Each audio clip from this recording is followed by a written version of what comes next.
लोगों को जो दोगे वही वापस लौट कर आएगा। एक आदमी बर्फ बनाने वाले कंपनी में काम करता था। एक दिन कारखाना बंद होने से पहले अकेला फ्रीज करने वाले कमरे का चक्कर लगाने गया तो गलती से दरवाज़ा बंद हो गया और वह अंदर बर्फ वाले हिस्से में फंस गया। छुट्टी का वक्त था और सब काम करने वाले लोग घर जा रहे थे।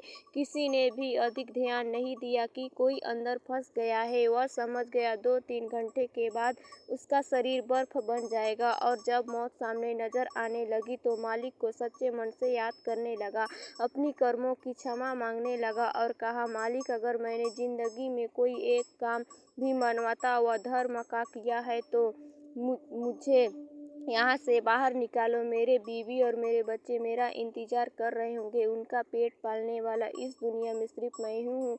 मेरे पूरे जीवन आपके इस उपचार को याद रखूँगा। और इतना कहते कहते उसकी आंखों में आंसू निकलने लगे।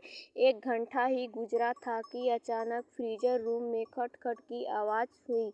दरवाज़ा खुला, चौकीदार भागता हुआ आया, उस आदमी को उठाकर बाहर निकाला और गर्म हीटर के पास ले गया।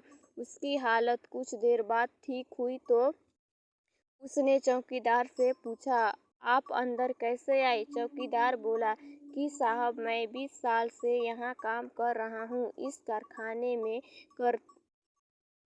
कारखाने में काम करते हुए हर रोज़ सैकड़ों मजदूर और ऑफिसर कारखाने में आते जाते हैं। मैं देखता हूँ, लेकिन आप उनमें से कुछ लोगों में से जो भी कारखाने में आते हैं तो मुझसे हंसकर मिलते हो और हालचाल पूछते हो, और निकलते वक्त आपका वही मिलनसार स्वभाव मेरे सारे दिन की थकावट दूर कर देता है।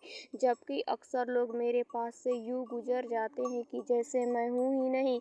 आज हर दिन की तरह मैंने आपका आते हुए अभिवादन तो सुना, लेकिन जाते समय आपकी आवाज़ सुनने के लिए इंतज़ार करता रहा। और जब देर हुई गई तो आपको तलाश करने चल पड़ा कि कहीं आप किसी मुश्किल में ना फंस गए हो।